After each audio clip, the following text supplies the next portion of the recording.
आपको ये लड़का दिखाई दे रहा है इसका, जो कुर्सी पर बैठा हुआ है? आपको इसके पीछे एक एंटीना भी दिख रहा होगा, सर के पीछे। और ये व्यक्ति इस गली से गुजर रहा था और इसके एंटीने ने कुछ सिग्नल पकड़े और सिग्नल पकड़ के इसको कुछ दिखाई दिया कि इस घर में कुछ तो समस्या है। तो इन्होंने उस घर में जो माँ थी उससे अपनी बातचीत जो है वो कह दी, कर दी।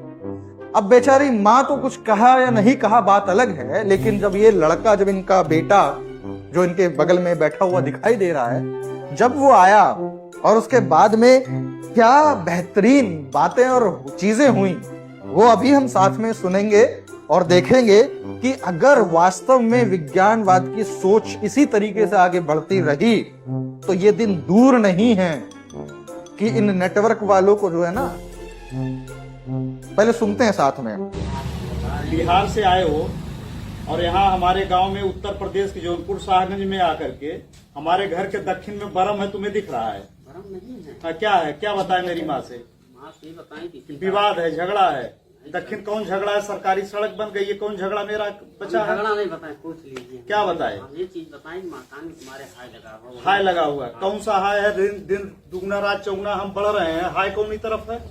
झोपड़ी थी, झोपड़ी से कच्चा घर हुआ, कच्चा घर से पक्का घर हुआ, पक्का घर से 2 मंजिला हो गया, साला उसके बावजूद भी हाय लगी हुई है। साइकिल से इन एंटीनाधारी लोगों का यही होता है ना, जब घरों में जाते हैं कि माता जी तुम्हारे घर में हाय लगी हुई है, माता जी तुम्हारे घर में ये लगा हुआ है, वो लगा हुआ है।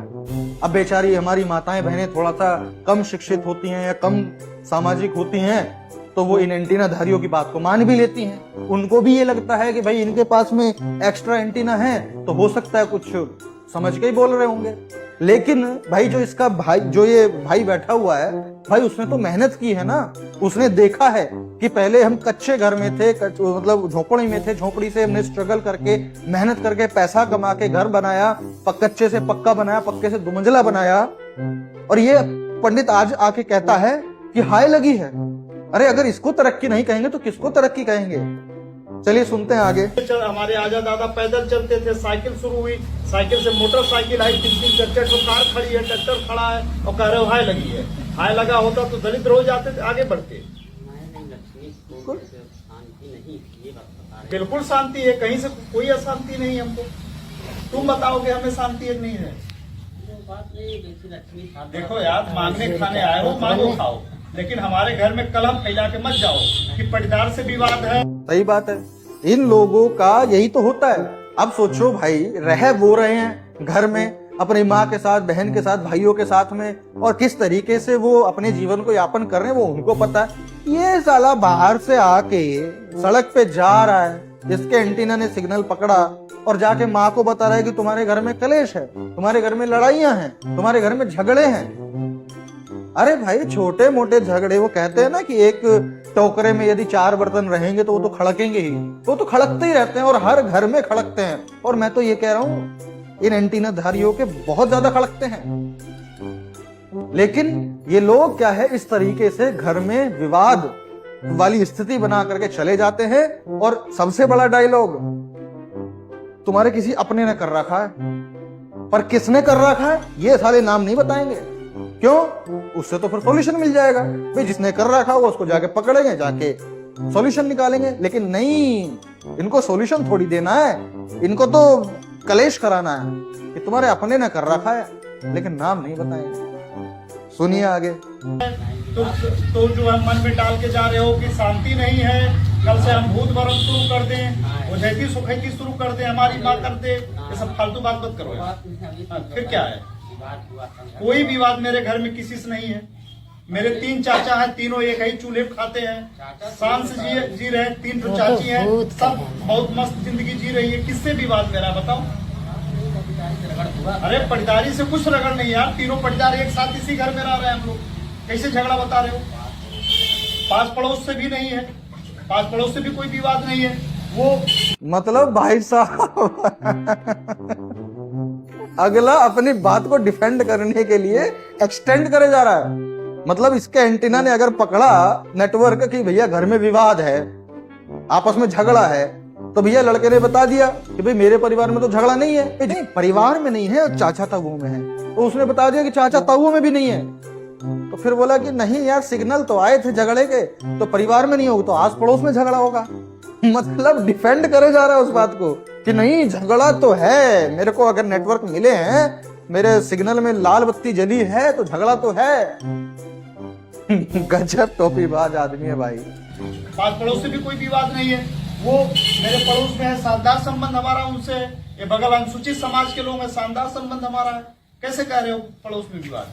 भाई मकान में कुछ दिक्कत अरे कोई दिक्कत नहीं भाई, जो दिक्कत है चलो दिखाओ हमको, दिक्कतिया जो है दिखाओ ना हमको। किसकी हाय लगी, नाम बताओ उसका।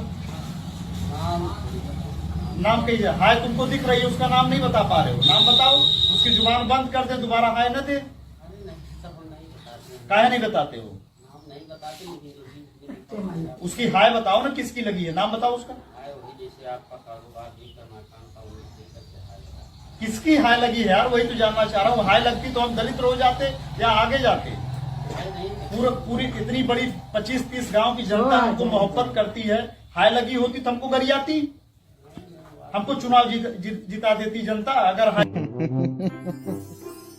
अब सोचो इसका मुंह तो निकल गया होगा जब इससे बार बार ये पूछा जा रहा है, चल ठीक है तूने बता दिया कि हाय लगी है, लेकिन ये तो बता भाई किसकी लगी है। अगर ये बता देगा, अगर ये एंटीनाधारी बता देगा कि किसकी हाय लगी है, तो हमारे पास में ऑप्शन होगा कि हाँ भाई उस हाय वाले व्यक्ति को पकड़ा जाए और पकड़ करके समस्या का समाधान जो है वो निकाला जाए, ताकि जो हमारी तरक्की के रास्ते रुके हुए होंगे वो खुल जाएं। हो सकता था, लेकिन इन हरामखोरों की मैं कह सकता हूं यार, ये लोग इतने ज्यादा आज की डेट में भी इस तरह का काम करते हैं कि जा करके लोगों के घरों में झगड़े लगाते हैं। तो इसलिए इस वीडियो को जो आप देख रहे हैं, तो अब भी आप समझ जाइए कि किस तरीके से ये लोग आप लोगों को गुमराह करते हैं और आप लोगों के बीच में लड़ाइयां लगाते हैं। और ताज्जुब की बात यह है कि आप लोग लगा भी लेते हैं कि झगड़ा होता है, हाँ जी हाँ जी हाँ जी बाबा, पैसा नहीं आता है, पैसा आता है लेकिन रुकता नहीं है, हाँ जी हाँ जी हाँ जी बाबा। और यही 4-5 बातें पढ़ करके वो तुमसे 1100, 1500, 2100 रुपए निकलवा कर ले जाते हैं कि तुम्हारे नाम की हम पूजा पाठ करा देंगे, तुम्हारे नाम के हम कुछ गुणगान करा देंगे। तो इस बात को आपको समझना पड़ेगा और खास तौर से हमारी माताओं बहनों को इन बातों को समझना पड़ेगा कि आपकी आस्था का ये लोग धंधा बनाते हैं। और खाली आस्था का धंधा तक सीमित होता तो फिर भी चल जाता, लेकिन ये लोग आप लोगों को गुमराह करके आपके हंसते खेलते परिवारों में लड़ाई झगड़े लगाते हैं, जिससे आप ही लोगों की जिंदगी नर्क बनती है। तो इसीलिए इस वीडियो को अधिक से अधिक लोगों को और खास तौर से महिला वर्ग को दिखाएं और समझाएं कि किस तरीके से ये लोग झूठ और पाखंड के बलबूते पर लोगों में लड़ाइयां लगाते हैं और पैसा ऐंठने का काम करते हैं। तो इस वीडियो को ज्यादा से ज्यादा शेयर जरूर कीजिएगा। मैं प्रशांत बोध मिलता हूं आपसे अगली वीडियो में, तब तक के लिए बहुत बहुत शुक्रिया, धन्यवाद।